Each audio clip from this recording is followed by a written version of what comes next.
mislim da ne bismo pogriješili kad bi kazali da generalno u ovoj zemlji vlada nered, osim gdje je uigrano kad treba mazniti lovu. Tu su svi uigrani ko jedan i onda zagrljeni pivaju arlauču po pirevima i jedu janjetinu, a kad treba nešto napraviti stvarno korisno za društvo, nemoj mene, kume, nađi nekog drugog. Vladimira Mascarell, javno dobro, jesam li ja ovo dobro rekao? Da, ne znam šta bih rekla, ne bih htjela da svi izgubimo nadu, ali trebalo bi se aktivirati ovakva, kako bi reklo, eutanazija vlastitog akcije, ta depresija koja je zavladala, to je strašno. Evo, mi imamo ovako ljude koji tu i tamo upozore i oni smatraju ih redikulima, tako. I onda govorili smo o zagađenju voda. Jesmo li mi spominjali bili davno i Lećevicu, da kad oni počnu bacati smeće u Lećevicu, da će to sve završiti u Jadro i ostale pritoke u Krškom gdje su pećine i tako. A sad imamo u Lici tu situaciju koja je prethodnica ovoga svega. Prethodnica nije prethodnica, ali nahodnica. Oni rade sad Lećevicu i kao forsiraju je, a prije toga imamo problem s Kašljunom koji je gadan i koji već ide okolo, ali oni rade opet istu stvar sa Lećevicom. Onda imamo Marišćinu koja ima već problema, pa idu opet raditi sa Lećevicom. U međuvremenu se dogodio Gospić koji je do bizarne situacije doveo u stvari kad otrovni otpad ulazi u tlo i naprosto je katastrofa se dogodila. To je ekološka katastrofa širokih razmjera. I niko ne zna ko je to napravio, interesantno. Ma kako ne bi znali? Svi znaju ko je to napravio. I? A šta i? Mislim, 21. su promijenili zakon. Ćorić je bio ministar i lijepo je predložio zakon. Ćorić inače radi sve što mu Plenković kaže, obično. I uglavnom promijenio je zakon takav da više niko ne mora prijavljivati prijevoz opasnog otpada u nekim ekstra registrima gdje se to uistinu može pratiti kud ko šta ide i tako dalje. I onda je nastala još COVID godina u kojoj više niko nije gleda gdje su kamioni, nisi ni mogao gledati, jer ako si išao okolo onda si bija, jeli, kako se kaže, diverzant i te stvari. I kad zbrojiš te dvije stvari, promjena zakona u kojima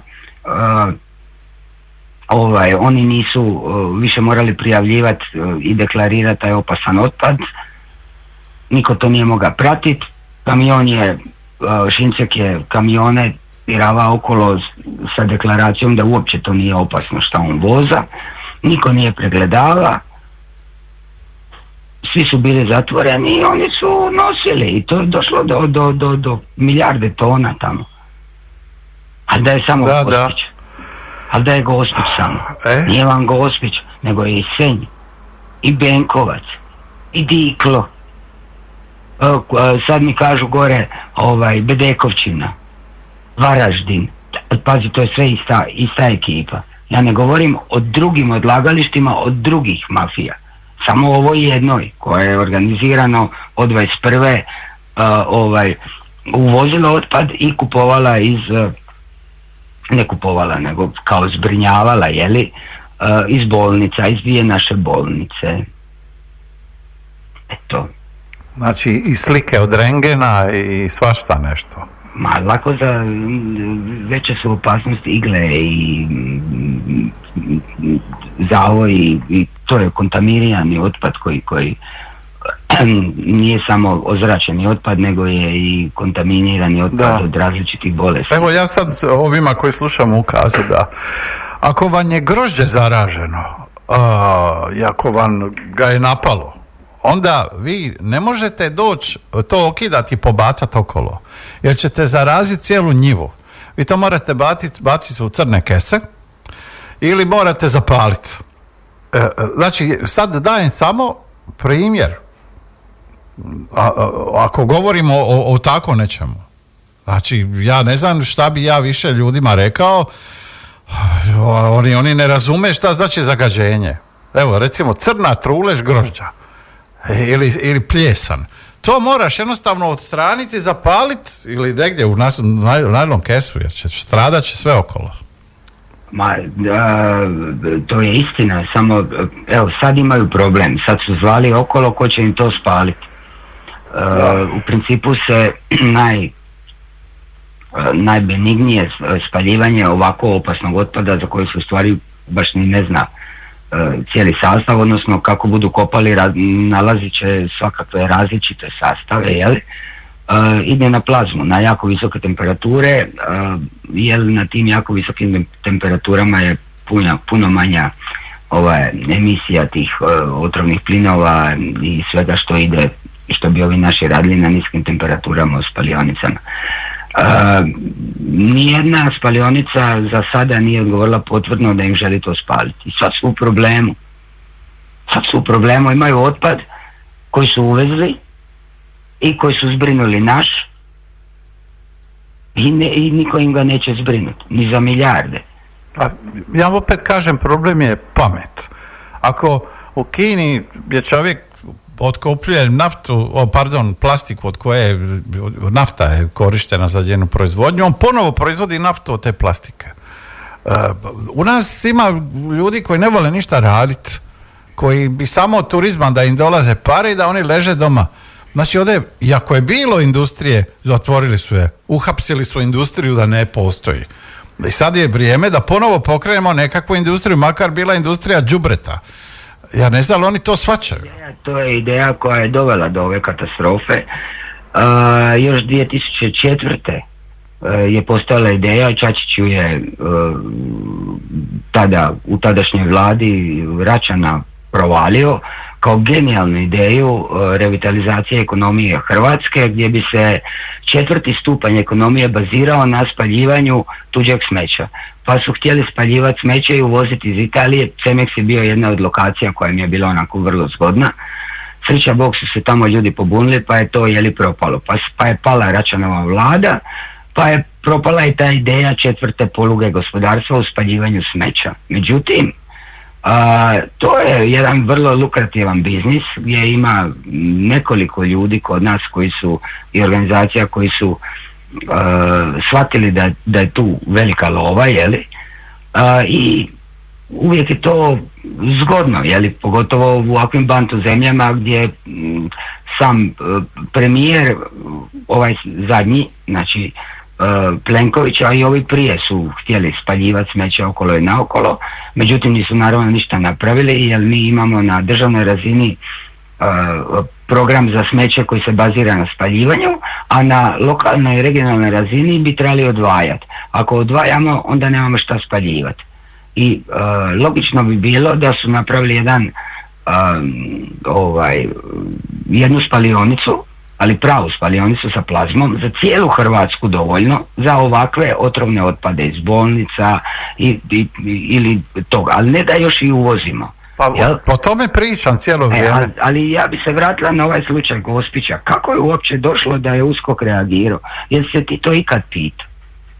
Pa valjda i nekome od njih došla šporka voda u čašu, a jedino to. Nego zato što ide međunarodna istraga. Zato što se Europol aktivirao. U Italiji su počeli hapsiti i uhapsili su nekoliko mafijaša koji su izvozili otpad. Onda smo morali i mi uhapsiti nekoliko mafijaša koji su primili taj otpad. U tome je stvar. Kad ide međunarodna istraga, onda najedanput kod nas nastane afera. A dok je to naše interno, nikoga nije briga. U ovom trenutku mi imamo sreću što je išlo na nivou Europe istraga međunarodna zbog izvoza otrovnog otpada. I zato je kod nas ova afera izašla van. Je li se prije ovog rata spominjala Ukrajina kao glavna zemlja za sve te prljave radnje? Ne znam. Za smeće ne znam. Za puno toga je, ali za smeće nisam čula, oprosti. Je, radioaktivno i ovako i onako. Ali dobro, znači toga je bilo i prije. Ali sad je kad je došlo na naša vrata, šta će oni sada? Gle, ovo je trebalo biti pohapšeno toliko ljudi. Mi smo napisali jedan tekst gdje smo kompletno referente, one koji su sudjelovali u tom procesu, nabrojili i napravili kronologiju tog slučaja. Vrlo zanimljiv tekst na našem JD portalu. Probali smo rekonstruirati šta se uopće dogodilo. Ne znači da su ti ljudi koji smo mi sve unutra nabrojili sudjelovali u tome, ali je to vrlo indikativno i to se svakako treba sve zajedno ispitati. Jer ta organizacija Šincekova u Tipsos resursima je, na primjer, od referenta tamo u Ličko-senjskoj županiji dobila dozvolu da odlaže otpad. Pa su joj uzeli od dozvolu da odlaže otpad isti taj Šincek. Jerko Kostelac. Onda je Jerko Kostelac im uzeo to, pa im je opet dao. I uglavnom oni su 22., 23. i 24. gomilu tog smeća uvezli na način da su malo zabranjivali, malo su dopuštali. Dok su zabranjivali, ovi su, i dok je vrijedila zabrana, ovi su nosali okolo, gdje uopće ne smiju nositi. Nego za kraj, jer je interesantno kako se prazne odlagališta smeća tako što se zapale. I nakon što su izgorili i bili vatrogasci i svi plakali, opet i ovo na novo. Samo iza tog paljenja ti imaš jednu ogromnu navalu kancera u okolini, zato što ti plinovi koji iz tih zapaljenja plastike i ostalih otpada naprosto ide epidemija, ako se može to tako nazvati, različitih rakova. I to imamo. Divno. Imamo. I niko ne reagira. Mislim, vatrogasci kad gase tako smeće, prvo to je užasno teško ugasiti, ali najgore od svega je oni bi morali ići pod punom opremom, gas maskama i tako dalje, da ne udahnu slučajno te plinove.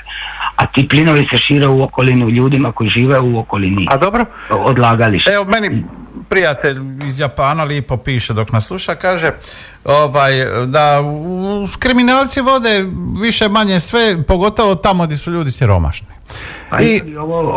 Ja bi kod ovog smeća u Gospiću prvo krenula od 21. za ministra Tomislava Ćorića, koji je promijenio zakon koji je omogućio ovako masovno odbacivanje otrovnog otpada.